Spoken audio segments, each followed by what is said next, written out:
Bantal.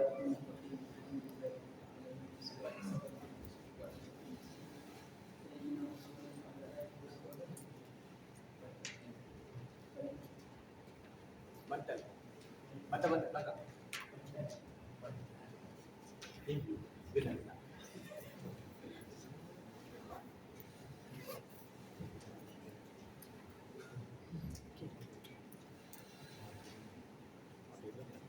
Alhamdulillah rabbil alamin, wassalatu wassalamu ala asyrafil anbiya'i wal mursalin sayyidina Muhammadin wa ala alihi wasallam. Allahumma zidna ilman nafi'an warzuqna min sadaqati Allahumma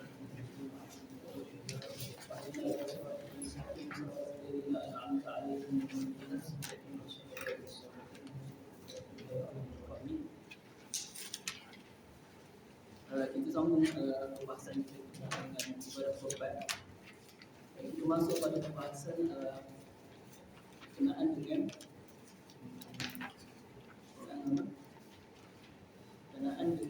cacat-cacat ataupun keaiban yang menjejaskan keabsahan binatang korban. Jadi binatang korban ni, kalau kita bahas berkenaan dengan binatang korban ni, kita boleh bahas dalam beberapa sudut. Binatang korban kita boleh bahas berkenaan dengan jenis binatang korban.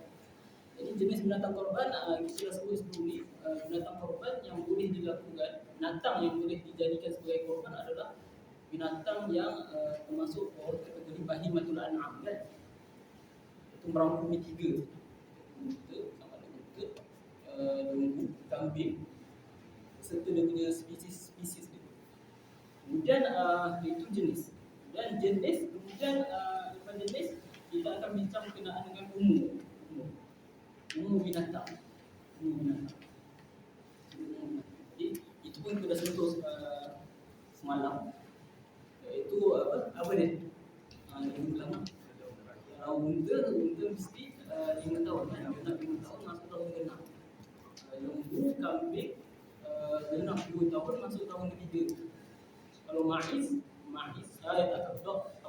bili-bili kibas cukup setahun masuk tahun ke-2. Cukup setahun masuk tahun ke-2. Jikalau ada kait, kalau sebelum itu dia tidak salin gigi, salin gigi. Kalau sebelum itu dia telah salin gigi dan tumbuh gigi baru, maka ketika itu dah memadai, sah dilakukan korban dengan bili-bili walaupun tak cukup setahun. Faham? Jadi itu kita bincang semalam. Hari ini kita masuk pada pembahasan berkenaan dengan syarat binatang korban dari sudut ciri-ciri atau fizikal. Jadi binatang korban ni dari sudut fizikal dia mesti selamat. Syaratnya mesti selamat daripada aib ataupun cacat yang mengurangkan daging. Jadi para ulama dia telah menetapkan satu kayu ukur apakah cacat ataupun aib yang menjejaskan keabsahan binatang tersebut. Jadi tak semua cacat, tak semua aib, tak semua cacat menjejaskan sahnya binatang tersebut. Tapi hanya cacat-cacat yang tertentu sahaja. Dan ulama menetapkan kayu ukur cacat ataupun aib yang menjejaskan sah dari satu binatang tersebut untuk dilaksanakan ibadah korban adalah cacat yang menjejaskan ataupun cacat yang mengurangkan daging. Ataupun yang lebih tepat lagi, sirah dia aib yang usul makulan. Aib ataupun cacat yang menjejaskan ataupun yang mengurangkan bahagian yang boleh dimakan. Sebab di sana ada bahagian-bahagian yang boleh dimakan tapi dia bukan daging. Contoh apa? Contoh ekor danak, telinga. Ada beberapa bahagian yang mana dia tu bukan daging tetapi dia boleh dimakan. Jadi kalaulah cacat tersebut mengurangkan bahagian yang boleh dimakan, itu pun cacat tersebut juga boleh menjejaskan kesahihan ataupun keabsahan binatang tersebut untuk dijadikan. Faham tak parameter ataupun kaedah yang diletakkan para ulama yang menjadikan aib tersebut menjejaskan binatang. Jadi di sana mafhum daripada kaedah tersebut, kaedah tersebut, apa-apa aib yang tidak menjejaskan daging, aib tersebut, cacat tersebut dia tidak menjejaskan sahnya binatang. Contoh seperti terpatah, contoh binatang terpatah apa? Tanduk kan? Tanduk terpatah. Itu kan aib. Tapi aib tersebut tak menjejaskan daging, tak menjejaskan bahagian yang boleh dimakan. Jadi aib yang macam tu tak mengaku. Jadi boleh juga tak menjadikan sebagai kita masuk dalam matan qala radhiyallahu ta'ala anhu wa syartuha salamatu min aibin yang usulahma. Jadi ini kita boleh highlight sebagai satu kayu ukur bagi cacat yang menjejaskan sahnya ibadah korban. Iaitu apa dia? Syartuha, dan syarat binatang korban tersebut mestilah selamat min aibin, selamat daripada cacat, selamat daripada aib. Aib yang macam mana? Aib yang usulahman, aib yang boleh, yang mengurangkan daging,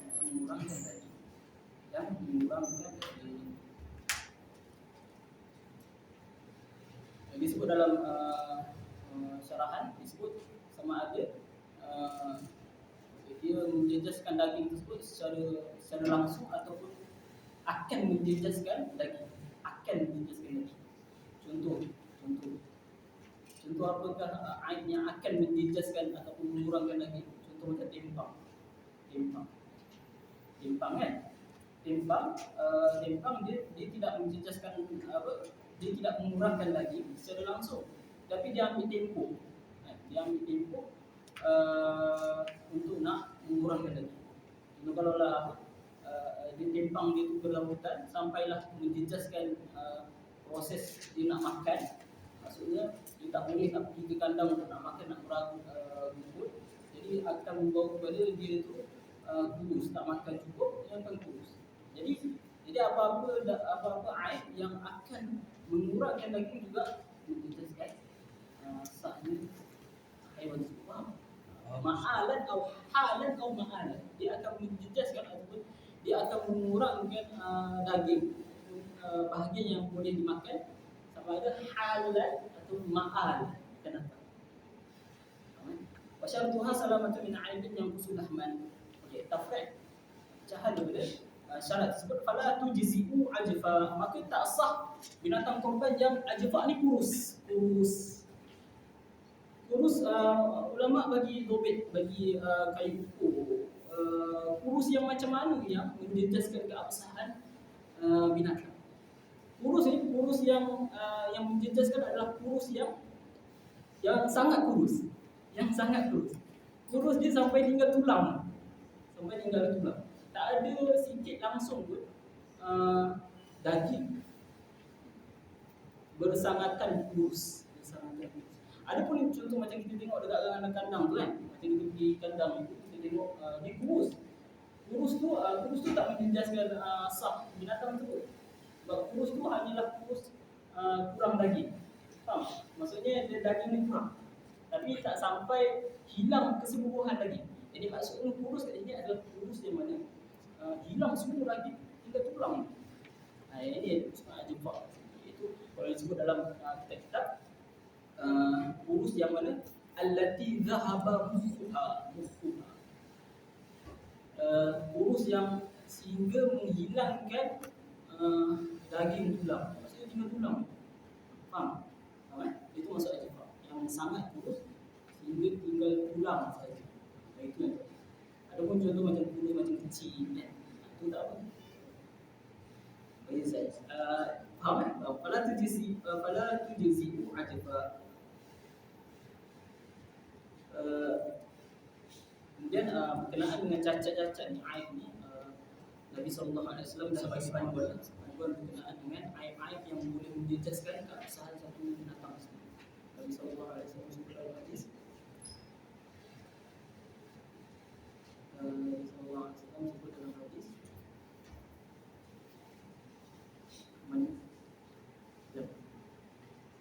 Nabi sebut arba'un la tujzi'u fil adhahi. Dua perkara ataupun dua kecacatan keaiban yang menjejaskan binatang kurban. Nabi sebut al-awra'u al-bayyinu 'amruha. Ini yang awra', iaitu binatang yang tempang, yang ketara dia punya tempang. Nanti kita akan huraikan macam mana ketara dia. Wal maridatu al-bayyinu maraduha. Dan sakit yang ketara, jelas dia punya sakit. Macam mana jelas dia punya sakit nanti? Wal arja'u al-bayyinu arjuha. Binatang yang buta sebelah. Yang jelas dia punya buta. Wal ajfa'u allati la tunqina. Yang dan yang terakhir adalah Nabi sebut yang binatang yang sangat kurus sehingga guram saja. Itu dasar ataupun dalil bagi cacat-cacat yang menjejaskan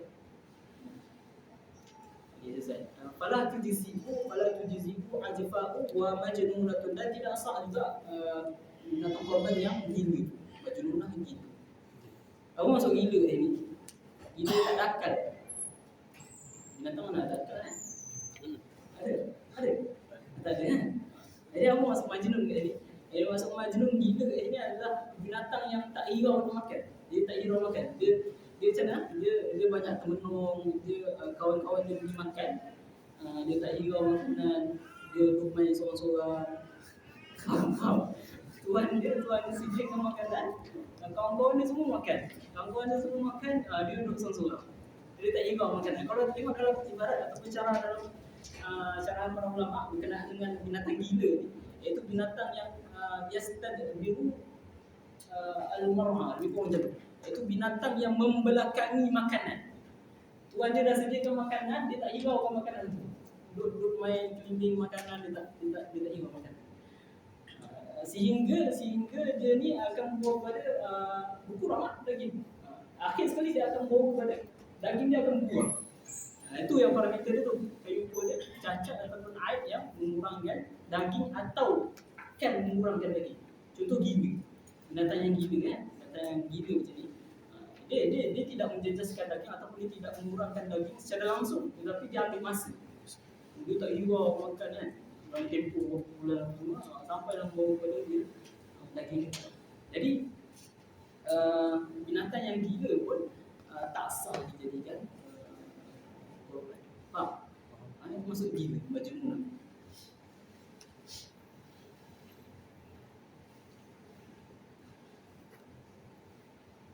Okey, seterusnya wa maqtu'atu ba'di utunin. Dan juga binatang yang terpotong sebahagian telinga.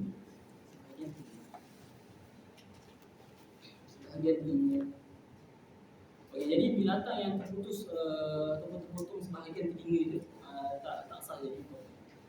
Sebahagian, apatah lagi terpotong semua lagi lah tak boleh dijadikan. Sebab telinga ni bahagian yang boleh dimakan kan.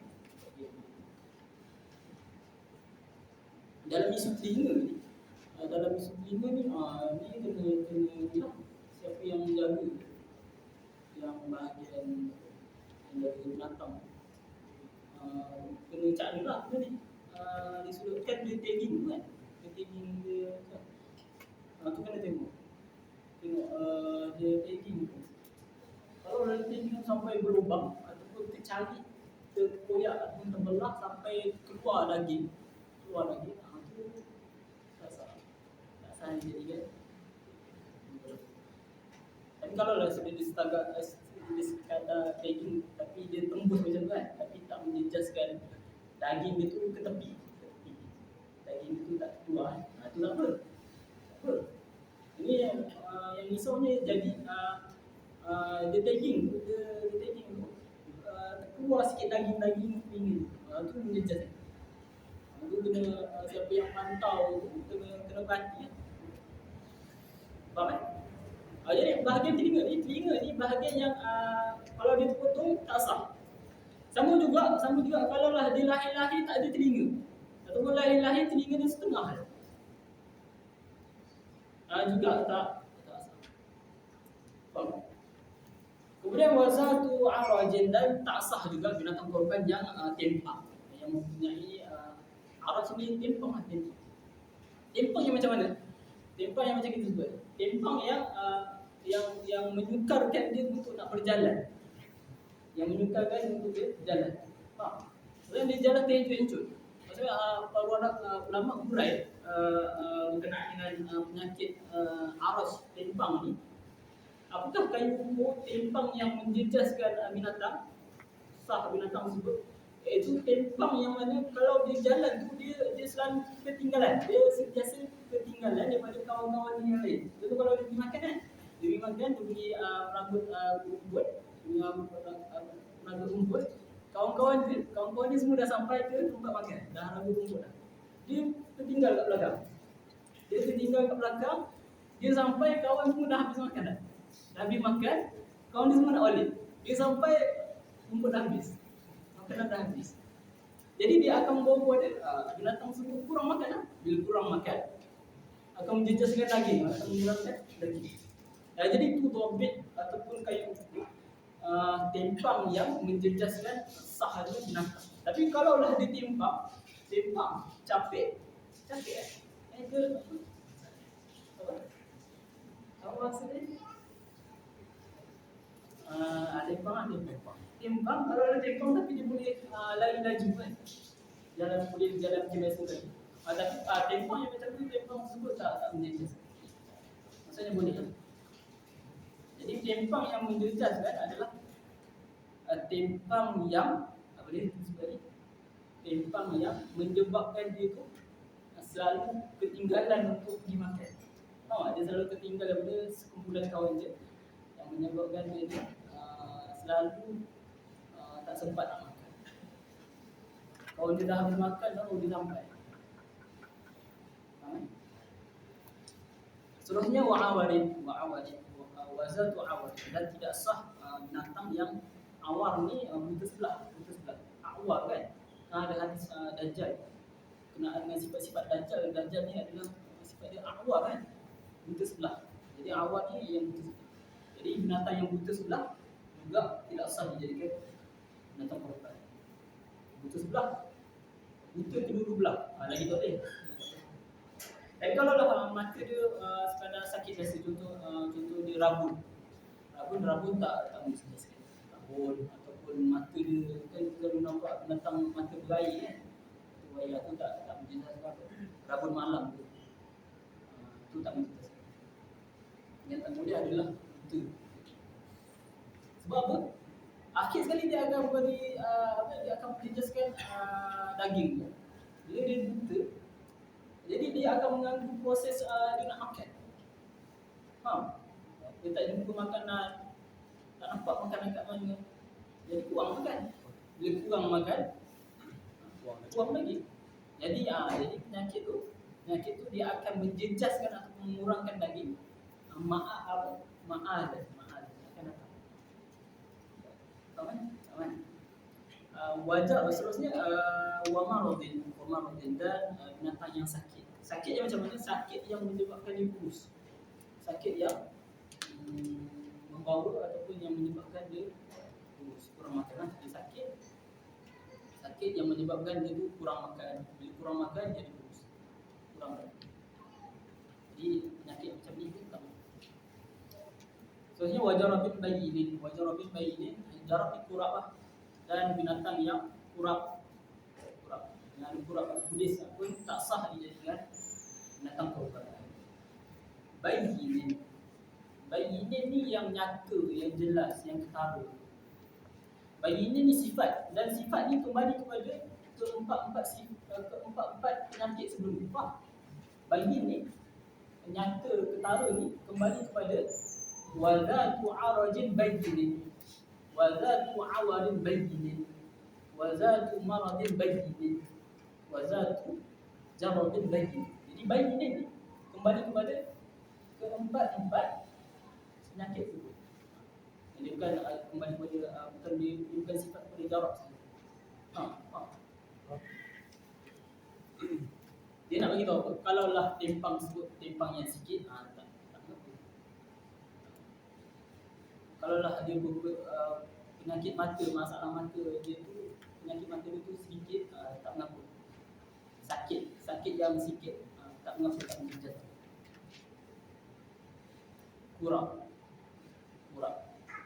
Kurang nanti akan disebut pendapat yang muktamad yang dipilih oleh Imam Nawawi. Dia akan sebut tadi kurang sedikit ke banyak ke ketara sikit ke, bila habis dia akan menjejas sebab dia akan merosakkan lagi. Jadi dia tak wala disebut seterusnya wala yaduru yasiruha dan tidak menjejaskan, maksudnya sah, tidak menjejaskan yasiruha. Jikalau sakit tadi, aib cacat, kecacatan tadi yasir, sedikit, tempang sikit tak sakit sikit tak. Wala yaduru yasiruha wala faqd qarnin, dan la yaduru, dan tidak menjejaskan juga, maksudnya sah ketiadaan tanduk.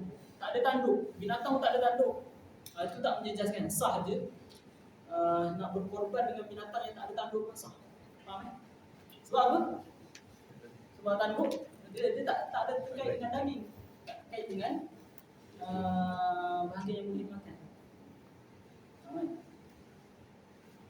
Tapi isu masalah kalau dicabut tanduk kan,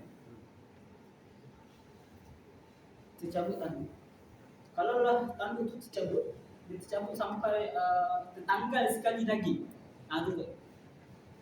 Sebab dia dah menjejaskan daging. Tu penting kita pegang kayu ukur aibun yang usulahman. Aibun yang usulahman. Jadi kalau faham tadi kalau lah tanduk dia tercabut, sekali dia terambil sekali isi daging, tu menjejaskan. Wa kadza syaqqu udunin wa saqbuha, begitu juga tidak menjejaskan, maksudnya sah binatang yang syaqqu udunin, yang terbelah telinga, wa saqbuha, dan berlubang telinga. Jadi ini tak menjejaskan, maksudnya sah. Tapi dengan syarat, macam syarat kita sebut tadi, syarat dia mestilah tak usik daging. Jangan usik daging. Dia tak mengeluarkan ataupun dia tidak menanggalkan daging. Dan kalaulah dia dah terobek, dah terkoyak, dah terbelah dia punya telinga tu sampai keluar daging sekali, ni menjejaskan. Ataupun berlubang, dia berlubang sekali dengan daging sekali keluar, jatuh daging. Ini pun tak sah. Jadi wakadha syaqqu udunin wa saqbuha fil asah. Begitu juga tidak memudaratkan ataupun tidak memudaratkan, maksudnya sah binatang yang terbelah telinga ataupun berlubang telinga itu, dengan syarat, tambah dengan syarat istilah tidak mengeluarkan daging, tidak faham fil asah. Qultu, ini saya sebut tadi pendapat yang kuat, pendapat yang muktamad yang ditarjih oleh Imam An-Nawawi. Qultu, aku katakan as-sahih wa al-mansusu yadhu yasirul jarabi wallahu a'lam. Pendapat yang sahih, pendapat yang tepat, al-mansus yang dinaskan oleh kebanyakan para ulama Syafi'iyah, yadhu yasirul jarabi, udis ataupun urat yang sedikit pun menjejaskan. Faham? Yadhu yasirul jarabi wallahu a'lam. Jadi urat ataupun kudis yang sedikit pun menjejaskan, maksudnya tak sah.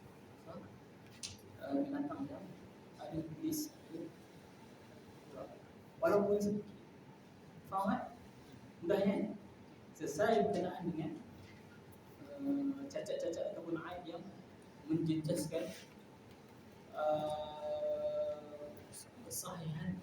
Dia banyak lagi sebenarnya disebut dalam syarah-syarah ataupun banyak berkenaan dengan ada tiga bahagian ni: zana, eko, apa punggung,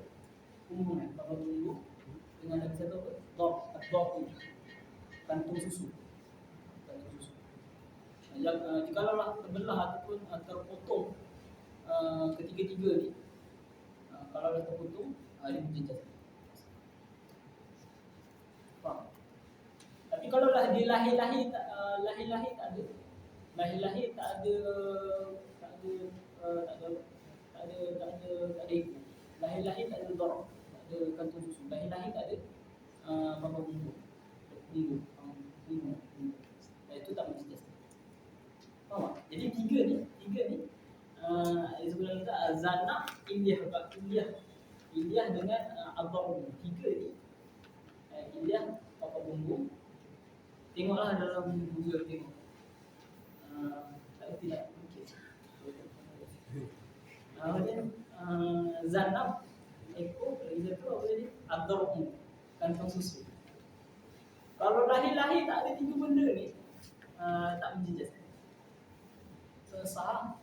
Binatang tu lahir-lahir tak ada betina. Lahir-lahir tak ada kantong susu. Tak menjejas. Lahir-lahir dia tak ada ekor. Tak apa. Walaupun itu cacat, tapi cacat tersebut tak menjejaskan. Tak menjejaskan keabsahan. Lahir-lahir tak ada. Apa tadi? India tak ada. Itu pun tak menjejaskan. Tapi kalau lahir-lahir, dia ada ekor, ada dorok, ada kantung susu, ada ilyah, punggung ada. Tapi masih hidup terpotong. Itu menjejaskan. Jadi bezakan lahir-lahir tak ada, tak menjejaskan. Situasi lagi satu, lahir-lahir dia ada, tapi masih hidup terpotong. Itu menjejaskan. Itu dah sebut tadi. Contoh apa lagi? Gigi. Tak ada gigi. Tak ada sebahagian gigi. Ataupun keseluruhan gigi tak ada, semua gigi. Menjejaskan tak? Tengok. Adakah ketiadaan sebahagian gigi ataupun ketiadaan keseluruhan gigi itu menjejaskan proses dia nak makan ataupun tidak? Kalaulah ketiadaan sebahagian gigi tersebut ataupun keseluruhan gigi itu menyebabkan dia susah nak makan, lalu dikurang makan, jadi itu tak sah. Tapi kalaulah dia tak ada gigi, sebahagian tak ada gigi sebahagian gugur, ataupun dia memang tak ada gigi langsung, tapi tak menjejaskan proses dia nak makan, boleh saja dia nak makan tanpa ada gigi, itu tak mampu. Faham? Apa lagi? Banyak lagi disebut dalam cerita tengok. Baca nanti. Antara yang disebut banyak disebut berkenaan dengan cacat ni, tengok Asyad Wajudi, Asyad Tarmasi, itu banyak disebut. Boleh baca ni. Okey, selesai berkenaan. Okey, masuk pada pasal seterusnya. Waktu melaksanakan korban.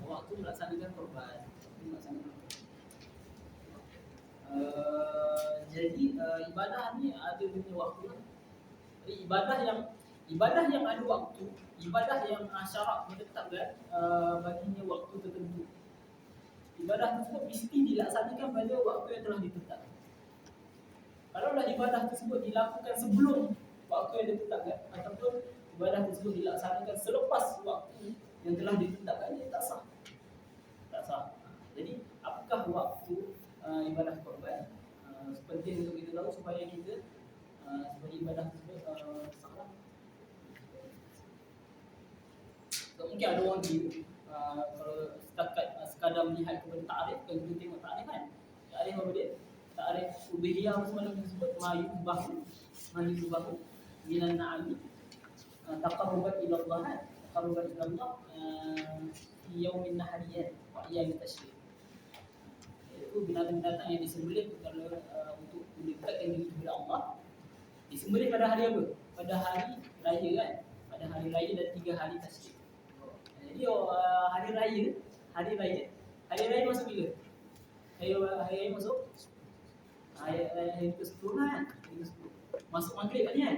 Maghrib semalam kan? Adakah itu kita dah boleh sembelih? Boleh tak? Boleh sembelih? Tak boleh. Sebab tak masuk waktu lagi. Waktu ni bila? Waktu ni yang kita akan buat. Bilakah waktu mula ibadah korban? Dalam matan Minhaj ni, dia disebut khilaf. Dua pendapat. Pendapat Imam Rafi'i satu, pendapat Imam Nawawi satu. Pendapat Imam Rafi'i, Imam An-Nawawi radhiyallahu anhu.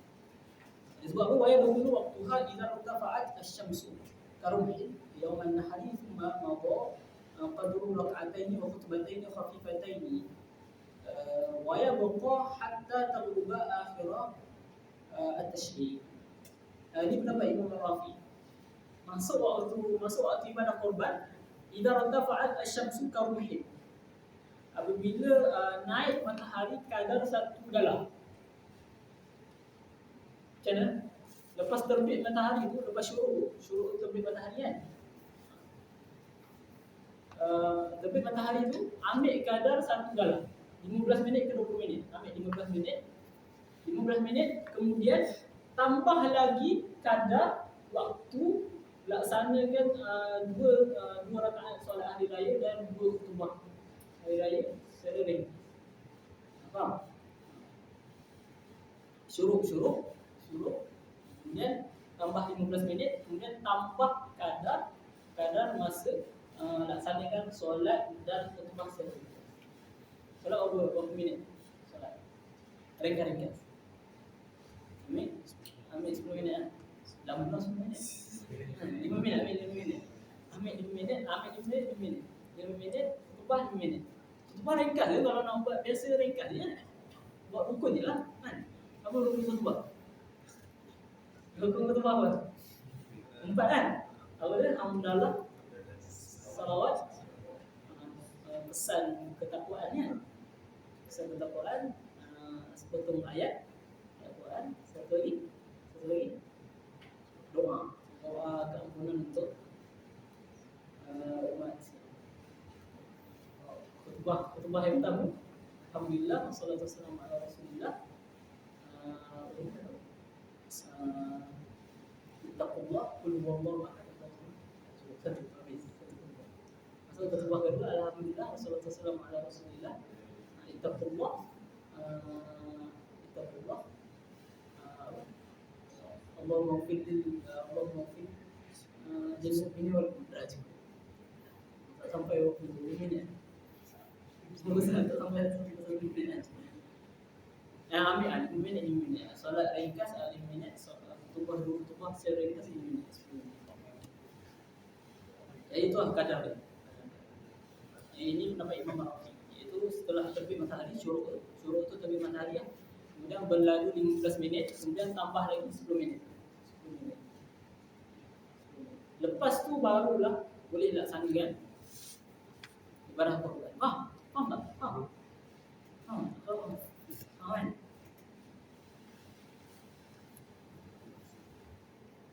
Jadi kayu ukur ataupun ibadah korban ni, masuk waktu ibadah korban ni tak disyaratkan. Nak laksanakan ibadah korban ni tak syarat solat dulu. Tak syarat solat dulu, tak syarat khutbah dulu. Jadi kalau dalam satu kampung tu solat dia buat. Ataupun sembahyang dia panjang. Khutbah panjang kan. Kat masjid tak habis lagi solat. Tapi tukang sendiri dah tunggu dah. Lambat sangat habis. Khutbah lama lagi. Jadi tukang sendiri pun pandai juga fake kan. Ini dah masuk dah waktu ni. Dia boleh sendiri walaupun kat masjid tak habis lagi solat. Jadi kayu pupuk masuknya waktu sembelihan ni adalah berlalu satu masa cukup berlalu masa setelah terbit matahari tu, berlalu 15 minit, kadar mungkin tu 15 minit lah, 15 minit setelah terbit matahari, berserta campur kadar paling ringkas solat dan khutbah. Ambillah 10 minit contoh. Contoh kita syuruk pukul 6 syuruk kan? Pukul 6 syuruk, ambil 6 syuruk, kemudian tambah lagi 10 minit. 6.30 dah boleh. 6.30 dah boleh sembelih. Faham? 6.30 dah boleh sembelih. Walaupun kat masjid tak solat lagi. Walaupun kat masjid belum tidur solat lagi. Tak solat lagi. Faham? Alright. Itu pendapat Imam Rafi'i. Adapun berakhir wa yabqa hatta tablugha akhir at-tashrik. Kemudian berterusan ibadat korban ni, pelaksanaan ibadat korban berterusan sehinggalah terbenam matahari hari terakhir tashrik. Itu mudahnya. Qultu, okey, ni pendapat yang ditarjih oleh Imam An-Nawawi. Dia kata irtifa'u syamsi, iaitu naik kadar matahari segala tu, iaitu 15 minit tu, itu tak disyaratkan tersebut, tak disyaratkan naik sekadar satu galah, tak disyaratkan. Maksudnya apa? Maksudnya masuk je ataupun masuk je waktu syuruk, terbit je matahari, kemudian berlalu kadar yang membolehkan solat dan khutbah secara ringkas 10 minit contohnya, dah boleh melaksanakan korban. Adapun tunggu naik kadar satu galah 15 minit setelah terbit matahari, itu adalah dikata irtifa'u syamsi fadilatun, menunggu ataupun naiknya matahari sekadar segalah itu adalah waktu fadilat. Maksudnya fadilat ni yang itulah, maksudnya masuk syuruk, terbit matahari, yang terlebih baiknya tunggu 15 minit. Kemudian tunggu kadar boleh laksanakan solat dan khutbah secara ringkas, kemudian baru boleh laksanakan korban. Itu waktu fadilat. Disebut wasyartu tuluha, tapi yang disyaratkan hanyalah terbit matahari. Apabila terbit matahari, kemudian berlalu kadar solat dan khutbah secara ringkas, itulah cukup. Tak perlu tunggu naik matahari sekadar segala. Faham kan? Wasyartu tuluha, dan syaratnya adalah terbit matahari, summa mudhi'u qadri raka'ataini wal khutbataini wallahu a'lam. Kemudian berlalu kadar 2 rakaat dan 2 khutbah secara ringkas. Jadi pukul 6 syuruk, 6.10 ke atas sudah boleh korban. Kan? So saya kita masuk kepada ni masalah nazar. Ini terus.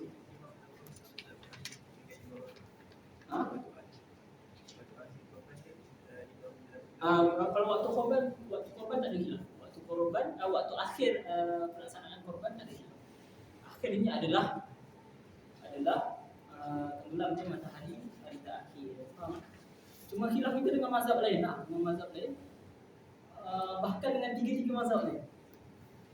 Jadi mazhab Syafi'i bersendirian dalam masalah. Maksudnya waktu pelaksanaan korban ataupun hari tashrik, itu dalam mazhab Syafi'i kita kira 3 hari selepas hari raya. 10 hari tashrik, 11, 12, 13. Faham? Ada pun lagi 3 mazhab yang lain, mazhab Hanafi, mazhab Maliki dengan mazhab Hambali, 3 hari saja, 2 hari saja. Hari raya pertama, kemudian 11, 12. Jadi yang mengambil kita 3 hari tafsir itu mazhab itu. Mazhab itu bertentangan dengan mazhab. Apa dalil dia? Tak payah bincang lebih panjang. Ini masuk pada isu seterusnya, iaitu berkenaan dengan korban nazar. Korban nazar, korban wajib lah. Jadi korban, ibadah korban yang ada dua kan? Ada korban yang sunat, kedua korban yang wajib. Wajib ni, korban yang menjadi wajib ada 2 sebab. Apa dia? Nazar tu. Kita dah tukar kan? Tapi lebih tepat lagi al-ja'lu. Ain lam. Ja'ala yaj'al. Ja'al ni apa? Seorang tu dia mengungkapkan ataupun mengucapkan bahawa ini adalah binatang korban. Lalu aku akan jadikan binatang ini sebagai binatang korban. Lalu aku akan pilih binatang ini sebagai binatang korban. Mata-mata disebut macam tu, jadi wajib. Jadi wajib ni utama mazhab Syafi'i. Apa implikasi atau kesan bila korban tu wajib? Pertama dia kena kena sembelih pada waktu tersebut, dia tak boleh tangguh pada tahun hadapan. Itu yang pertama. Yang kedua, kena sedekah semua daging, semua bahagian, semua daging ke fakir miskin. Peserta tak boleh ambil sikit pun korban wajib. Okay, sekarang kita nak masuk satu masalah, satu isu. Bila seorang tu dia melakukan nazar, melakukan nazar korban ya. Sebelum dia sembelih, binatang tu rosak, binatang tu mati, rosak ataupun berlaku padanya aib yang menghalang daripada sahnya binatang tersebut. Jadi macam mana kita nak urus? Sebenarnya apakah hukum yang terhasil selepas itu? Faham? Dia kena beli baru ke, ataupun dia biarkan dia, ataupun faham isu dia? Sesiapa yang bernazar nak melakukan korban sebelum sembelih ataupun sebelum masuk waktu korban ataupun sebelum sembelih, haiwan tersebut rosak, mati ataupun rosak.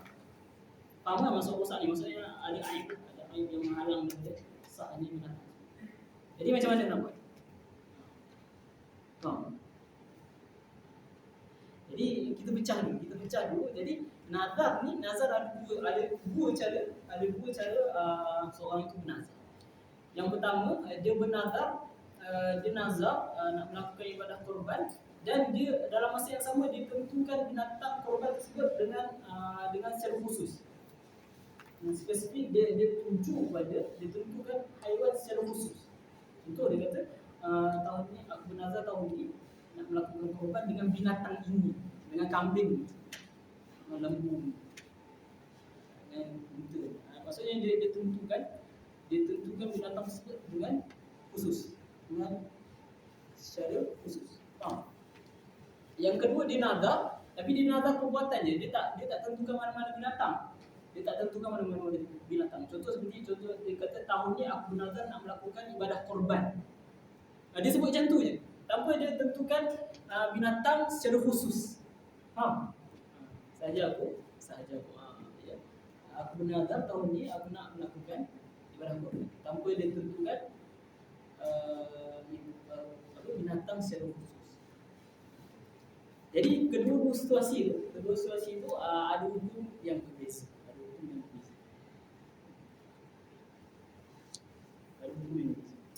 Pada situasi yang pertama kita sebut dia dulu. Pada situasi yang pertama, kalaulah binatang yang ditentukan untuk nazar itu dinazar dengan binatang yang tertentu, sebelum sembelih ataupun sebelum masuk waktu, binatang tersebut rosak, mati atau tidak mati. Jadi macam mana binatang tersebut? Kita tengok dia mati dengan sebab apa. Dia pecah dua situasi ni. Kalau boleh tulis saya tahu. Dia pecah dua situasi ni. Dia mati dengan sebab dia mati sendiri. Maksudnya apa? Bukan perbuatan orang tersebut. Itu satu. Yang kedua, dia mati dengan sebab perbuatan orang yang bernazar. Tak tahu dia buat benda bunuh ke, dia buat apa-apa benda yang boleh yang mencacatkan binatang tersebut sampai tak sah menjadi binatang korban. Itu dua situasi. Dua situasi itu hukum beza. Dapat tak? Dapat. Jadi situasi yang pertama ada dua situasi. Situasi yang pertama iaitu seorang bernazar dan dia tentukan binatang secara khusus, kemudian binatang itu mati. Tengok mati dia dengan sebab orang itu sendiri ataupun dengan sebab lain. Kalaulah dia mati dengan sendiri, dia bukan dengan sebab perbuatan orang yang bernazar itu. Jadi kalau mati, orang yang melakukan nazar itu tak perlu ganti. Maksudnya binatang itu mati kan?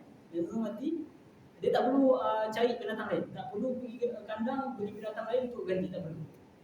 Sebab apa? Sebab dia dah nazar dia dah tentukan binatang secara khusus. Lepas binatang tu dah tak ada, dah rosak ataupun binatang tu mati, dah tak ada lah. Maksudnya dalam istilah usul ni dia kata zahabul mahal. Maksudnya tempat kewajipan tu dah hilang. Bila dah hilang tak perlu laksanakan. Contoh contoh wudhu kan, orang yang tak ada tangan, tak perlu perlu basuh tangan tak ada kan. Jadi zahabu baca sama macam yang nazar yang macam ni. Kalaulah binatang tersebut mati ataupun ditimpa aib yang menjejaskan keabsahan binatang tersebut dengan bukan dengan sebab perbuatan dia, tapi dengan sebab apa lah, tapi walhasil bukan dengan sebab dia, orang yang bernazar. Jadi kalaulah dia mati, jadi orang yang bernazar tu tak perlu cari binatang lain untuk ganti, tak perlu. Tapi kalaulah binatang tersebut cacat ataupun binatang tersebut mati dengan sebab perbuatan dia sendiri, ataupun dia cuai dalam menjaga binatang tersebut, orang yang macam ni, situasi yang kedua ni, dia kena cari yang lain. Dia kena pergi kandang, pergi beli binatang lain yang sama jenis, sama umur, dan kena beli yang sama sebiji, sama. Kemudian disembelih. Faham? Itu situasi yang pertama. Laju. Kena ulang. Dah, nanti kita baca contoh. Itu situasi yang pertama, pecah habis situasi kan. Keadaan yang pertama pecah habis situasi. Kemudian kita berpindah kepada nazar yang berbentuk yang kedua, iaitu dia nazar perbuatan. Dia kata aku nak nazar tahun ni, tapi dia tak tentukan haiwan secara khusus. Dia kata aku tahun ni aku nak bernazar untuk melakukan korban, tanpa ditentukan mana-mana binatang secara khusus. Jadi kalaulah binatang tersebut mati ataupun rosak sebelum sembelih, atau sebelum masuk waktu atau sebelum sembelih, jadi kekal ke atas dia nazar tersebut. Dia kena beli lain, kena cari lain, bukan kena beli biasa. Itu mudah kan? Kena ulang. Kan? Hari ini kita baca ibarat. Kita baca ibarat ni insya-Allah. Wa man nadhara mu'ayyanatan faqala. Siapa yang bernazar binatang tertentu, nazar untuk melakukan ibadah korban dengan binatang tertentu secara khusus, termasuk dalam situasi ini, situasi orang yang situasi al-ja'al. Ingat al-ja'al yang tadi, iaitu orang yang menyebutkan kataan aku nak menjadikan binatang ni sebagai binatang haiwan. Dia termasuk dalam situasi yang pertama. Waman nadhara mu'ayyanatan termasuk juga waman masalah al-ja'al menjadi binatang khusus. Masalah dia sama, hukum dia sama. Waman nadhara mu'ayyanatan faqala lillahi 'alayya an udhiya bihadhihi, nampak dia tentu. Bihadhihi, siapa yang bernazar untuk melakukan korban dengan binatang tertentu secara khusus muayyanah, faqala, maka dia kata lillahi 'alayya an udhiya bihadhihi, bagi Allah wajib ke atasku, alayya wajib ke atas aku, an udhiya wajib ke atas aku menyembelih ataupun berkorban dengan binatang ini, dengan kambing ini, dengan kambing ini, dengan kambing ini. Jadi apa dia punya jawapan dia? Jawab dia lazimah mudahha fi hadal waqti. Jadi wajib ke atas orang tersebut menyembelih binatang tersebut pada waktu sembelih adalah 10-11-12. Dia tak boleh tangguh pada tahun seterusnya. Wajib dia laksanakan korban dia, nazar dia pada tahun. Fa'in talifat. Jikalaulah binatang tersebut rosak ataupun mati, fa'in talifat qabla hadzal waqti, sebelum masuk waktu sembelih. Sebelum masuk waktu sembelih, binatang tersebut rosak. Jadi kena bezakan talak dengan itlaq. Talak dia rosak dengan sendiri, bukan dengan perbuatan orang. Dia ada lagi satu istilah itlaq. Itlaq ni dengan perbuatan orang. Faham?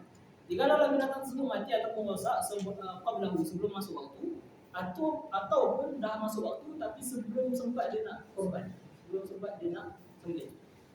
Jadi apa hukum dia? Fala syai'a alaihi, maka tidak ada apa-apa ke atas dia, tidak ada kewajipan apa-apa ke atas dia. Dengan maksud apa? Maksudnya dia tak perlu cari binatang lain, beli binatang lain sebagai ganti bagi binatang nazar dia yang rosak. Faham kan? Dan ya, itu satu situasi. Situasi yang pertama, Situasi yang pertama, kes yang pertama. Situasi yang pertama, kes yang kedua, wa in atlafaha, tapi jikalau dia sendiri yang rosakkan binatang tu, ataupun dia sendiri yang bunuh binatang tu. Tak tahulah apa yang terjadi sampai dia rosakkan binatang yang dinazak itu. Dia tujuan secara khusus. Jadi apa hukum dia? Apa hukum dia? Lazimahu an yashtariya bi qimatiha mithlaha wa yadhbahuha fi. Maka wajib atas dia beli binatang lain dengan harga yang sama, binatang yang sama dari sudut jenis, sama dari sudut umur semua. Wa yadhbahuha fihi, dan dia kena sembelih pada waktu tersebut. Sembelih itu faham? Mudahnya jelas tak? Jelas kan? Tak kena bayar. Faham kan?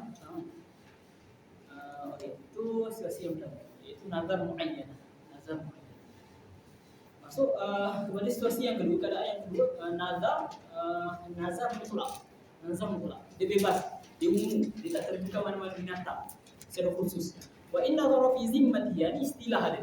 Wa inna dhara fi zimmatihi thumma ayyana. Tapi jika ada seorang itu dia bernazar nak melakukan ibadah korban fi zimmatihi. Fi zimmah ni maksud apa? Dia secara umum. Itu memang istilah dia. Fi zimmah ni secara umum, tanpa dia tentukan mana-mana binatang secara khusus. Itu maksud zimmah. Fi zimmah. Faham? Summa ayyana. Kemudian dia tentukan. Masa nak sembelih nanti ditentukan.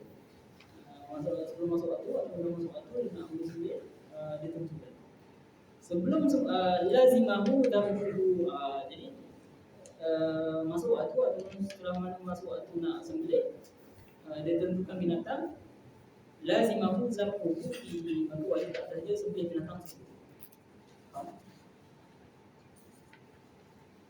Fa in talifat, jikalau lah binatang tersebut rosak atau mati, qablahu, sebelum masuk waktu, baqiyal aslu alaihi fil asl, maka kekallah tanggungjawab ataupun kekallah kewajiban nazar tersebut ke atasnya.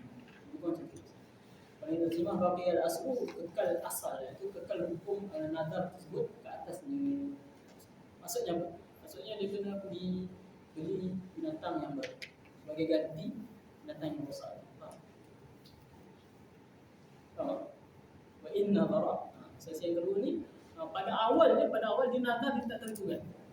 Jadi ketika dia nazar nak melakukan ibadah korban, dia tak tentukan binatang secara khusus. Dia tentukan, dia khususkan setelah itu.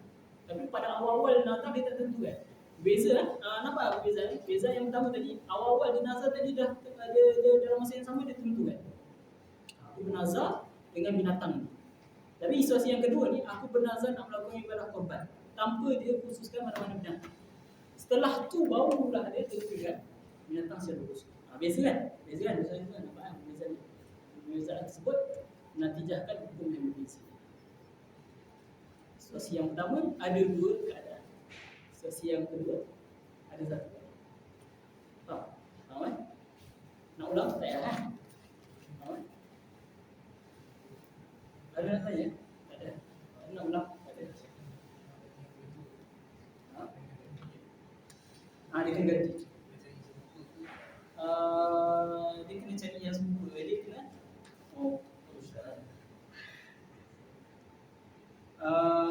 apa? Wal mu'ayyan wa ibada tak disyaratkan ataupun tak dituntut untuk nak cari binatang yang sebab apa? Sebab berbeza dengan sebab dia bernazar. Dia secara umum kan, dia tak tentukan binatang secara khusus. Berbeza dengan situasi yang pertama tadi.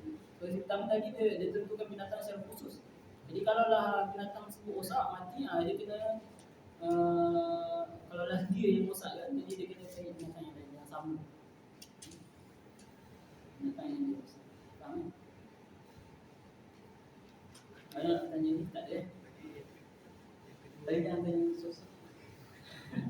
Boleh tanya P. Okey. Itu salah tu.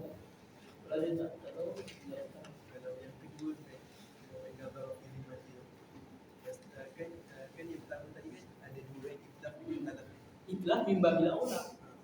Kalau yang kedua ni dia talaf lah. Talaf, talaf pun kalaulah binatang tersebut rosak ataupun mati bukan dengan sebab dia pun dia dah kena ganti kan, dia dah kena ganti. Apatah lagi mimba bil aula kalaulah dia sendiri rosak. Kalau dia sendiri rosak kan lagi lah dia kena ganti. Itu sebab tu dia datang satu situasi. Faham tak soalan dia? Situasi yang pertama tadi nazar binatang secara khusus dipecahkan dua situasi kan.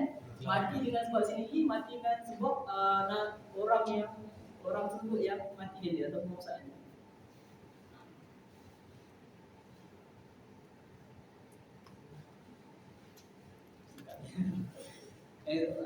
Jawab. Masuk kepada waktu start problem, masuk kepada bila nak niat. Asas ibadah ni niat lah, niat. Kalau tak ada apa, kalau ibadah yang tanpa ada niat tak sah. Nabi sebut inamal amal niat kan. Amal sesungguhnya apa? Hanya sahnya ibadah dikira ataupun sah dengan niat, sah dengan bila ada. Dengan ada ni. Dan apa peranan niat? Apa peranan niat? Dalam ibadah. Peranan niat dalam apa? Taubat syariah kan. Ada taubat yang sebentar. Apa peranan niat? Yang umur bima qasidiyah. Ada peranan niat apa dia? Tamyiz kan? Tamyiz apa? Tamyizul ibadah ini minal adat kan. Nak membezakan satu perbuatan tu nak bezakan sama ada itu ibadah ataupun adat. Antara peranan niat apa lagi? Tamyiz buta bila ibadah. Kita nak membezakan martabat ibadah. Ibadah tu wajib ke, ibadah tu sunat ke. Jadi nak bezakan, dengan niat. Jadi bila sembelih ni, bila kita sembelih binatang, boleh jadi kita sembelih itu dengan sebab kita nak makan. Jadi kita sembelih itu dengan sebab lain. Jadi apakah benda perkara yang membezakan sembelihan kita tu, bukan perkara yang menunjukkan yang nak memberitahu bahawa sembelihan tersebut adalah untuk ibadah korban. Apa dia? Niat mesti kena ada. Kemudian niat ada. Niat tu asas dah. Tapi niat tapi tak kena waktu. Tak sah juga. Kan solat kan, contoh solat. Niat ada. Solat angkat takbir kan. Tapi niat lepas habis solat. Sah solat dia. Tak sah. Jadi niat mesti ada, kemudian niat mesti bertepatan dengan waktu yang telah ada. Jadi contoh macam solat pada angkat takbir kan. Secara umumnya, secara asasnya, niat ni mesti dilakukan pada awal permulaan ibadah kan. Awal ibadah. Apa takrifnya? Takrifnya apa dia? Qasdu syai'i kan? Qasdu syai'i. Dalam Sabina ada. Dalam Nabil Raja kan? Takrifnya. Qasdu syai'i muqtaridan di awal fi'li kan. Kita mengqasad sesuatu. Mengqasad sesuatu. Bertujuan melakukan sesuatu. Muqtarinan dalam keadaan kita muqtarinan dalam keadaan kita sambil melakukan perbuatan. Contoh macam solat bila kita nak niat kita kena angkat takbir kan. Awal mula solat tu angkat takbir. Secara asas ya, niat ni mesti dilakukan awal ibadah, awal perbuatan awal ibadah. Tapi dalam mazhab kita, mazhab Syafi'i ada tiga ibadah yang mana niat boleh diawalkan. Tak disyaratkan niat tersebut dilakukan pada awal ibadah. Faham? Apa dia tu? Antaranya zakat. Yang pertama zakat boleh niat melaksanakan zakat boleh dilakukan sebelum berlakunya ibadah zakat. Bila zakat bila pelaksanaan zakat bila kita serah kan? Serah serah duit ataupun serah harta kepada fakir miskin ataupun kepada asnaf kan. Ketika mana serah tu, tu pelaksanaan awal zakat tu. Yang itu penyerahan zakat. Situ apa? Ibadah zakat kan. Maksudnya awal dia. Awal ibadah zakat. Tapi dalam isu zakat, niat boleh di awal. Niat boleh di awal. Ketika mana dia asingkan harta contohnya. Contohnya ketika mana apa? Zakat binatang kan. Zakat binatang. Di mana dia asingkan binatang zakat, ketika itu dia dah boleh niat. Sebelum dia serah binatang tersebut kepada asnaf, dia dah boleh niat. Binatang ni adalah binatang yang akan dizakat. Atau ketika mana dia kira-kira duit ataupun dia asingkan harta dia, ketika mana pengasingan harta, ketika itu dia dah boleh niat melaksanakan zakat. Dengan makna dengan kata lain, ketika mana dia serah harta tersebut, dia tak niat tak, dia tak niat tak, sebab dah memadai niat dia ketika mana dia asingkan harta untuk zakat. Itu antara pertama zakat. Yang kedua puasa.